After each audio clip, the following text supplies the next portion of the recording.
때는 기원전 984년이었어요.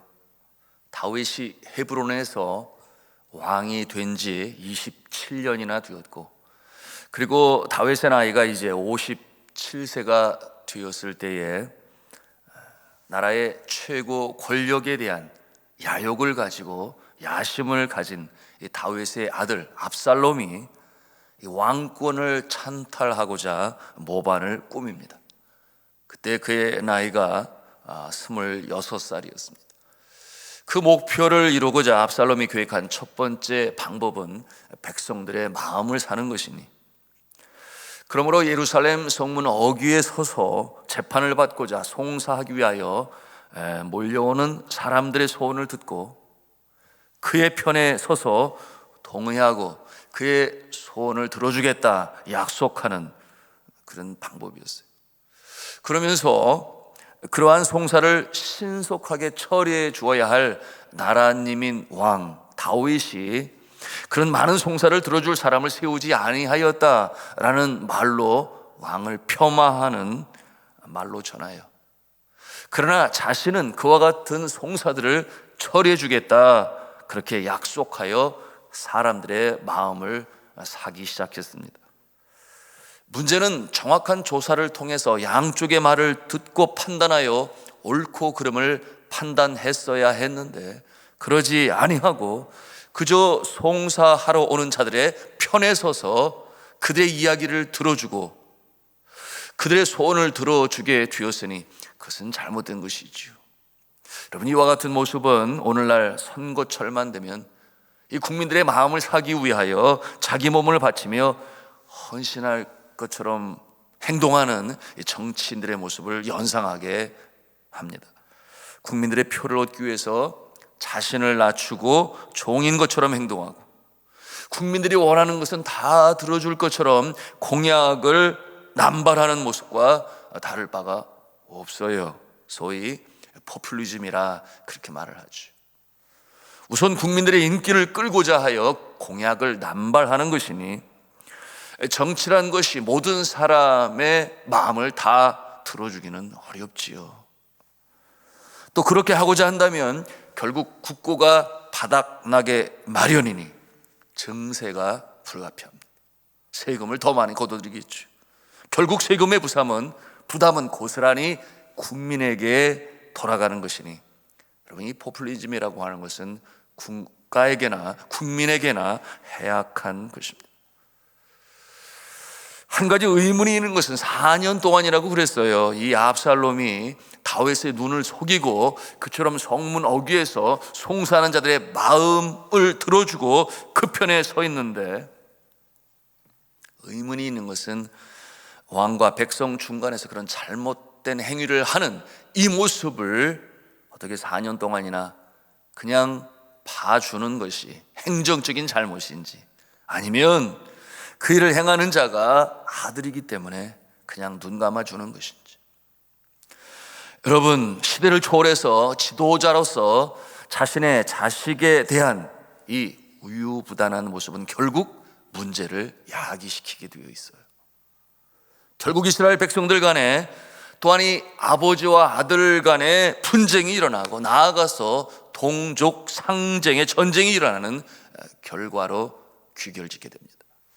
왕권을 향한 압살롬의 계획이 아주 치밀했죠. 아버지의 눈을 피해서 헤브론으로 내려가 있겠다, 그곳에 가서 거점을 확보하려 했어요.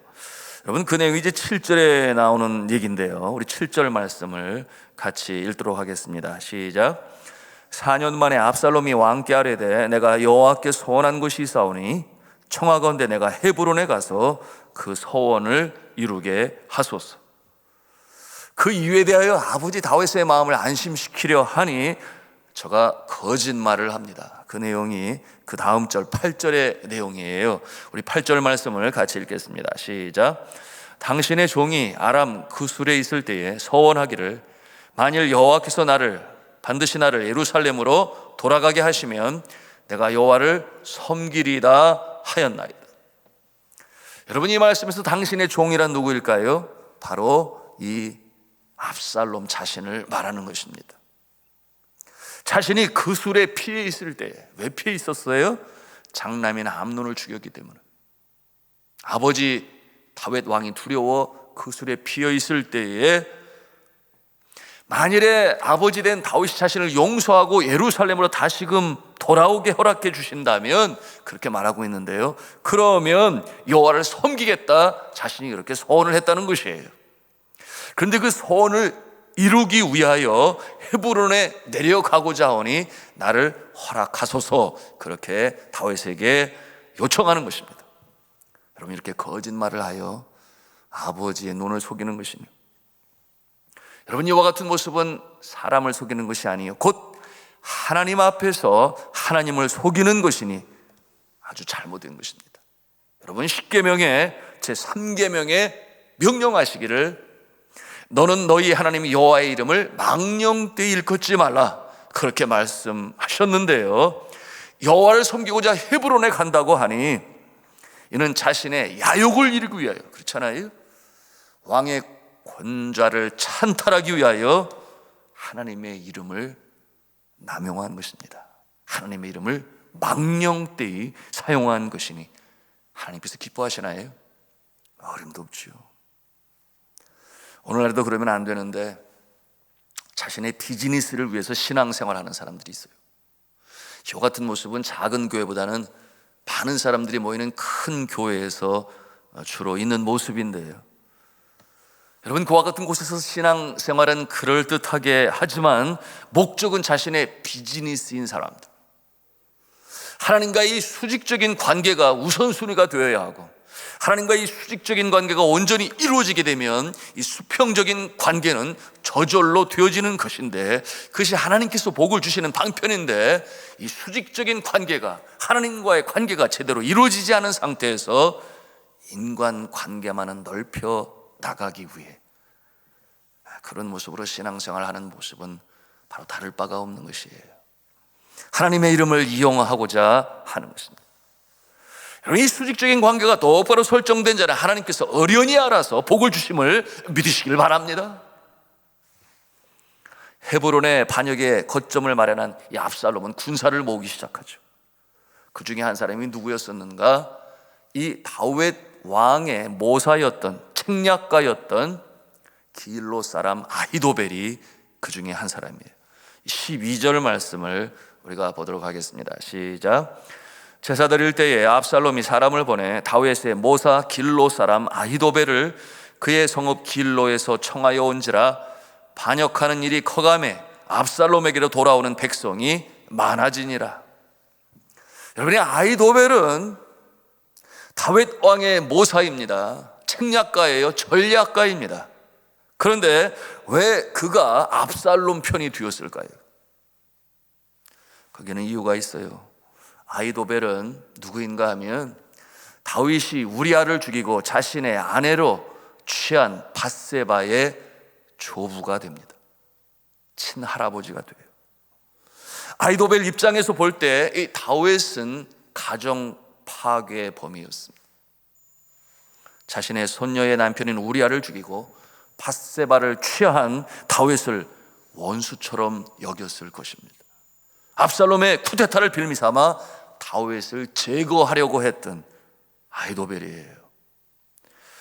심지어는 이 압살롬에게 다윗의 후궁들과 백주 대낮에 백성들이 보는 앞에서 동침하도록 부추기는 일까지 했던 아히도벨이니, 여러분, 이 내용이 다음 장 16장에 등장해요. 21절에 기록되어 있는데요, 우리 찾아가서 보도록 하겠습니다. 21절입니다. 16장 21절 읽습니다. 시작. 아히도벨이 압살롬에게 이르되 왕의 아버지가 남겨두어 왕궁을 지키게 한 후궁들과 더불어 동침하소서.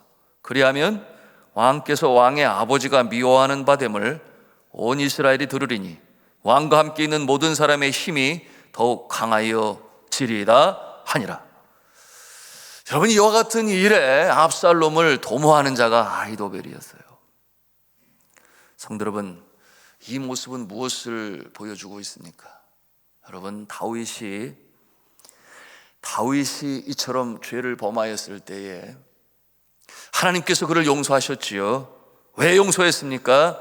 진심으로 참여하고 회개하여 하나님께 자신의 잘못을 인정하고 참여할 때에 하나님께서 두 가지로 용서해 주셨다 그랬지요. 첫째는 생명을 부지시켜 주시고, 두 번째는 약속대로 그의 왕조가 계속 이어질 것이다, 그의 후사들을 통하여. 그러므로 결국 예수 그리스도께서 그 혈통 가운데 이 땅에 강림하시는 그 모습으로 용서하셨지만, 그러나 징계가 이어지게 되었으니, 여러분, 그와 같은 모습은 하나님은 공의의 하나님이시고, 또한 징계를 통하여 하나님께서는 죄를 미워하신다는 것을 보여주셨으며, 그것은 곧 이 땅에 하나님의 나라는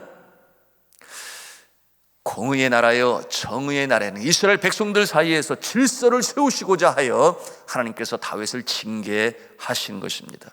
그러므로 이 다윗이 다시금 똑바로 설 수 있도록 하나님께서 징계하신 것이죠. 자, 이와 같은 모습을 우리가 오늘 말씀을 통해서 배우는 것입니다. 여러분, 이와 같은 상황 가운데 결국 전쟁이 시작되었고, 압살롬 아들이 아버지를 배반하게 되었을 때에, 여러분, 이 다윗이 아버지 된 모습으로, 또 이스라엘의 왕의 모습으로 아들 군대와 전쟁을 치러야 하겠습니까? 아니면 차라리 피하는 것이 좋겠습니까? 여러분의 마음은 어떠합니까? 다윗이 그 마음에 어떤 생각을 갖는가? 이것은 바로 나의 죄로 인하여 기인된 것이, 나에게 잘못이 있다. 그러므로 그 상황 가운데서 자신의 죄 때문에 되어진 것을 인정하고 전쟁을 피합니다. 왜 그렇겠어요? 첫째로, 같은 동족끼리 전쟁하는 것이 나 때문이라면 이것은 아니다, 차라리 왕자를 내어주고 내가 피하는 것이 낫겠다 하여 그가 그곳을 피합니다. 예루살렘 성을 내어줘요. 전쟁하지 않고 그 아들이 들어와서 그 자리를 차지할 수 있도록. 그것이 하나님 앞에서 자신의 바른 모습이다 생각하여 예루살렘을 떠나게 되고 신하들이 뒤를 쫓습니다. 그런데 다윗 왕과 함께 피난을 하고자 당시 제사장 그룹 사독과 아비아달이 있었어요. 그 지도하에 레위 사람들이 언약궤를 메고 먼저 앞장서게 되었어요. 여러분, 이 언약궤는 하나님의 궤라, 그것은 하나님의 임재의 상징이니 전쟁 가운데서 언약궤를 앞세우면 승리한다, 뭐 그런 믿음을 가지고 있었는데요, 그 모습을 바라보는 다윗이 어떤 마음을 갖습니까? 양심의 찔림을 받는 거죠. 내가 이 전쟁에 기인한 인물인데 감히 어떻게 하나님의 임재하심의 상징인 언약궤를 앞에 세우겠느냐? 그것은 하나님의 영광을 가리우는 것이요, 내가 나의 야욕을 취하고자 하는 잘못된 행위이니 그처럼 하나님의 이름이 망령되이 일컫는 것을 나는 원치 아니하노라. 그것이 다윗의 마음이었어요. 그것이 다윗의 본심인 것이니, 여러분, 그 내용이 25절에 있는 말씀이에요. 25절 말씀을 같이 읽도록 하겠습니다. 시작. 왕이 사도에게 이르되 보라, 하나님의 궤를 성읍으로 도로 메어 가라. 만일 내가 여호와 앞에서 은혜를 입으면 도로 나를 인도하사 내게 그 궤와 그 계신 데를 보이시리라. 무슨 뜻이겠어요? 나의 생명은 하나님의 손에 달려있다. 하나님이 나를 살려주시면 다시금 예루살렘 성에 돌아와서 이 언약궤를 보게 될 것이다. 무슨 자세예요?